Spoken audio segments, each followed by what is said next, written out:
तयार येते.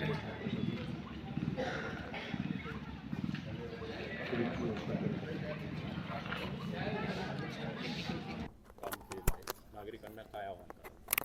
मी सर्वप्रथम नागरिकाला, परभणीच्या नागरिकाला, सुजाण नागरिकाला आवाहन करेल की आपण घराबाहेर निघून आज हिरिरीनं मतदान करावं. कारण पुढील 5 वर्षाचा कारभारी आपल्याला निवडायचा आहे आणि मतदान केल्याशिवाय फक्त समस्याचं निराकरण करायचं असेल तर आपल्या जो काम करतो त्याला मतदान करणे आणि त्याच्याकडून काम करून घेणे हे प्रकार होऊ शकतो. म्हणून आपण बाहेर निघून मतदान करावे. मागील काही निवडणुकांचा अनुभव बघितला तर साठी मतदार लवकर बाहेर पडत नाहीये. लोकांचं कसं आहे, कोणीतरी यावं आम्हाला म्हणावं चलावं असं न करता स्वतःहून जर मतदार बाहेर पडला आणि स्वतः मतदान जर करून स्वतः केलं तर खूप फरक पडतो.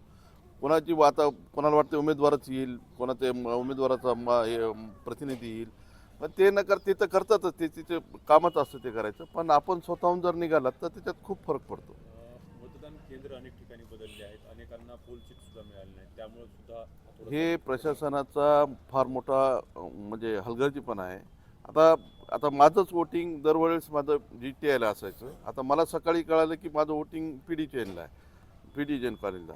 आता माझं घर राहिलं तिकडं हे ठीक आहे, त्यांनी बूथ वाढवले त्याच्याबद्दल प्रशासनाचं स्वागत आहे. पण बूथ वाढवत असताना पोलचीट वाटप करण्याचं काम देखील प्रशासनाचं आहे. पण इथं माझ्यासारख्याला सुद्धा पोलचीट आली नाही आणि सकाळपासून मी जे पाहतोय किंवा कालपासून जे पाहतोय की पोलचीटचं वाटप कुठंच झालेलं नाही. ते सांगतायत की आम्ही आशा वर्कर्सला हे काम दिलं आहे. आता आशा वर्कर्सनं काम दिलं तर मग त्याला जबाबदार कोण?